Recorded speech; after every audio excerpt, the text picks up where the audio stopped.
Purpose is not found. It is forged. Forged in the crucible of early decisions, in the furnace of repetition, in the stillness of dawn when your soul is louder than the outside world. You don't stumble into a purpose-driven life. You build it, brick by brick, moment by moment, starting in the earliest hours when no one is applauding and no one is watching. That's when destiny pays attention. And if you think you can rise to greatness by coasting, by half effort, by luck, look around. The graveyard is filled with potential, untapped genius, unrealized dreams. Why? Not because they lacked talent or desire or even opportunity. They lacked ownership of the beginning. You see, the man who controls his morning controls his mind. And the man who controls his mind can bend time, energy, even reality towards his will. Do you think Steve Jobs started his day without a vision? Do you think Muhammad Ali rolled out of bed without affirming who he was before the world tried to label him? Ali didn't just say, "I am the greatest," because it sounded good. He said it because he knew the world responds to conviction, and conviction starts within. Before the lights, before the belt, before the world echoed back his greatness, he won the morning. He trained before sunrise. He became what he declared. Because the morning is not just time, it is transformation.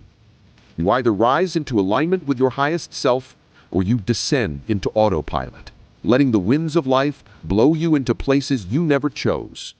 And you know this already. You felt the difference between a day that starts with stillness, movement, clarity, and a day that starts with chaos, fatigue, and reaction. You felt what it's like to move through the world with intention versus stumbling through the fog of unchecked distraction. So why, then, do so many ignore this sacred window of power? Because winning the morning is hard.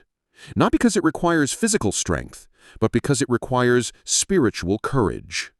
It takes courage to rise before the sun, to face yourself in silence, to plan your steps when your body still longs for comfort. It takes courage to ask, what kind of person am I becoming, instead of numbing that voice with noise? But that courage, that is what separates the average from the extraordinary. Every time you override the impulse to sleep in, you strengthen the muscle of will. Every time you choose gratitude over scrolling, you calibrate your mindset for abundance. Every time you move your body, instead of making excuses, you remind yourself, I am not a victim of my energy. I am its commander. Because you are not here to react. You are not here to drift. You are not here to survive Monday through Friday, escape on the weekend, and call that living. No. You are here to build, to master, to create, to expand. And that process begins before the world starts asking things of you. You cannot lead others if you cannot lead your morning. You cannot own your business if you cannot own your breath. You cannot build wealth, peace, or power if you are scattered from the first moment you wake. And no one will hand this to you.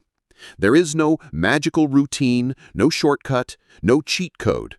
There is only the decision, rise or rot, grow or retreat, take the wheel or be driven by your defaults. You think the battle is out there, in the market, in the meetings, in the metrics, but the real battle is inside your rituals, inside your breath, inside your first thoughts of the day. So start before you're ready. Rise before you're comfortable. Move before the world gives you permission.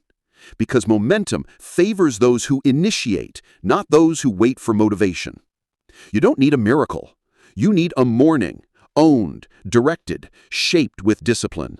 A morning that tells the world, I'm not here to participate in mediocrity. I'm here to dominate my potential. The man who walks with fire in his belly didn't find it at noon. He lit it before the sun rose. He fanned it into flame before the world gave him a reason to care. Because the elite understand, if you wait to feel like it, you're already losing. But if you train your mind to move before mood, to act before emotion, to lead yourself, your entire life becomes a reflection of that power. That's how you build a foundation no storm can shake. A confidence that doesn't need approval. A purpose that doesn't need to be found because it's being lived.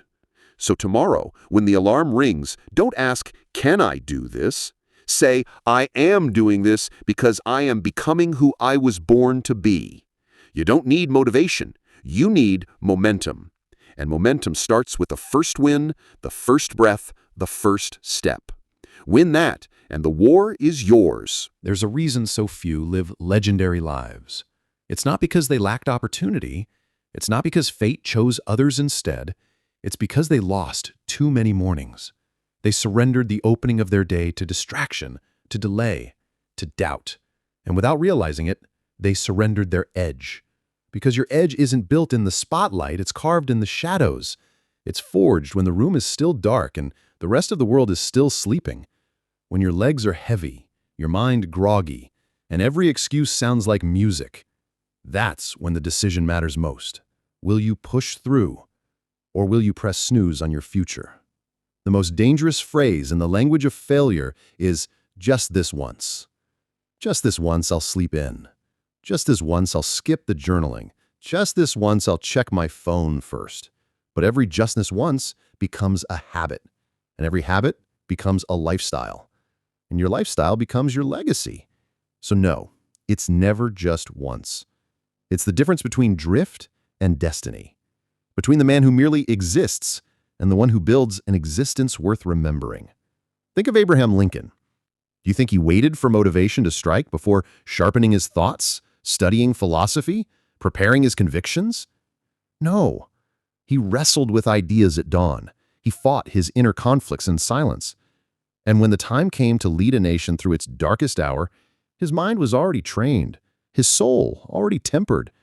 He didn't rise because of history. History rose because he did.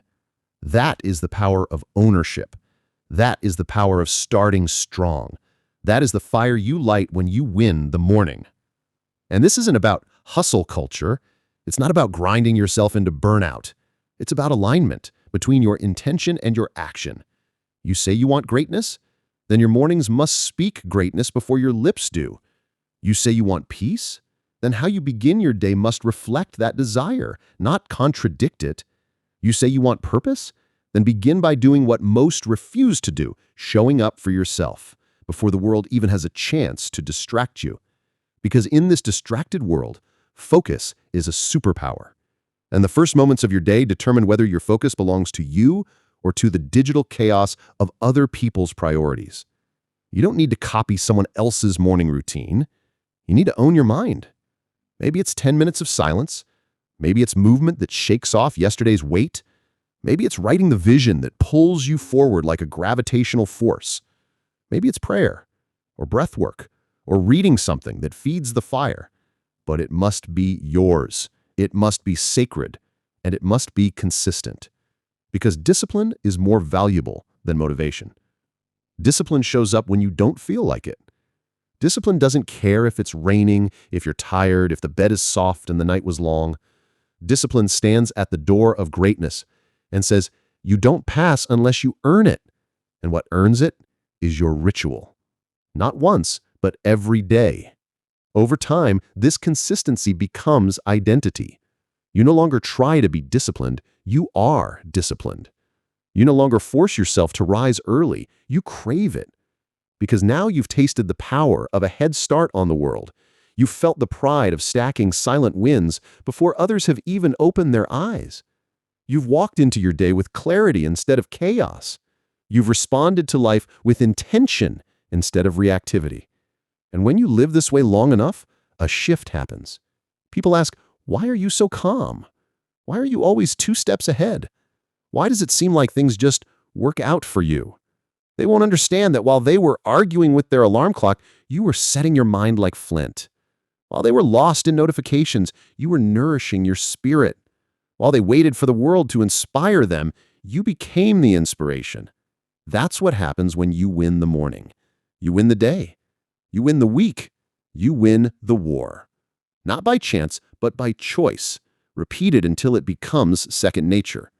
The truth is, the first battle of every day is against yourself.